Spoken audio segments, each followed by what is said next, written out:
Sometimes the first time just doesn't cut it. And you know what? Actually, most of the time it's like that. But when that happens, no sweat. That's what manipulation and modification tools are for.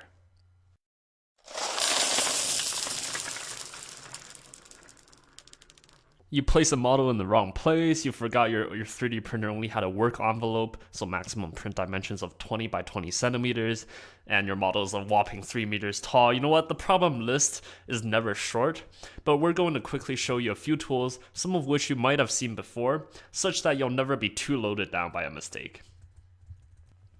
Alright, so first off, there's the Move tool. You might not encounter the need to use this tool very often in Sketchup, because unlike some of the more advanced CAD packages out there, you won't be able to fit parts together.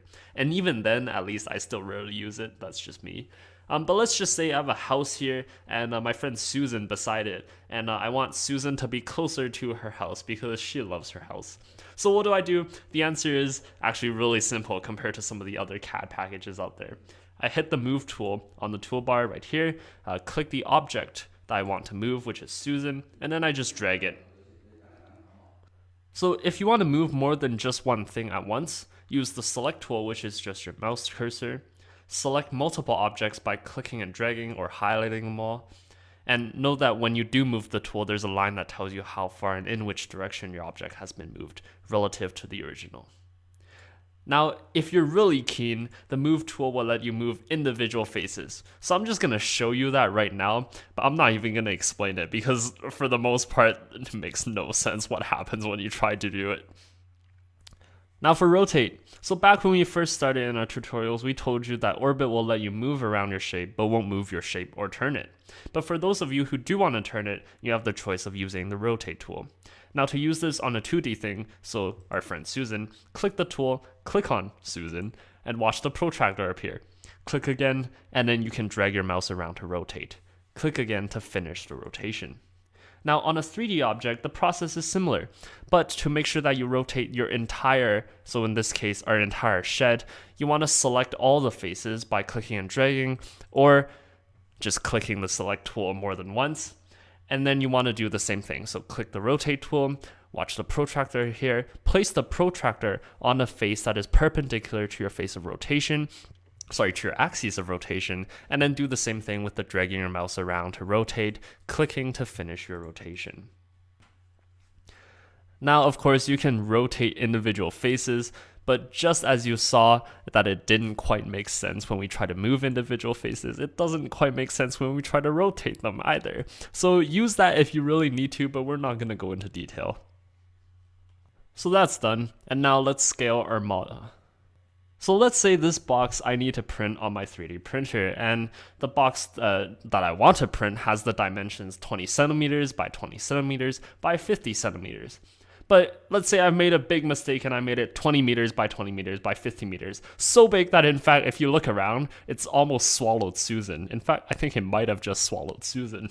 Poor Susan. But anyways, how do I scale it down? Aha, you might say, the answer is in your question. If you want to scale it down, you use the Scale tool. So let's say I want to scale the entire box down. So what I would do is I use the Select tool to select everything. And then I would click the Scale tool in the toolbar. So now I can either scale the entire shape uniformly by dragging one of the corners and then, moving your mouse back and forth. Or I can scale one of the sides by clicking one of the edges of the shape. And if I want to scale uniformly by the center, I can click either one of the edges or one of the vertices, hit Control, and then drag. And that's how you scale our thing down. One final thing, if you haven't yet stumbled upon the trick of using the Eraser tool to erase features on 3D objects, you can erase an edge and all the faces dependent on that edge will disappear. Or if you just want to get rid of a face, you can use the Select tool, select the face, and then hit the Delete button on your keyboard. You can use that method to get rid of edges as well. Now, note however, and we'll go over this in more detail in our 8th tutorial on 3D printing, but if you try to feed this object right now, with its 3 or 4 faces gone into a 3D printer, it won't work even though it looks like an open box.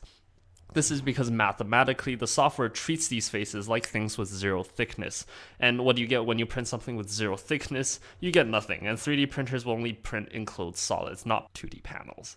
And that's it. If you didn't quite get that last part, don't worry, we'll have more on that in our 8th tutorial. But for now, have fun CADing, thanks for watching, and we'll be back. Oh, by the way, before we go, if you're getting the feeling at this point that you've gotten the hang of SketchUp, consider starting to watch some Onshape tutorials because they might be just what you want to pull ahead in the design game.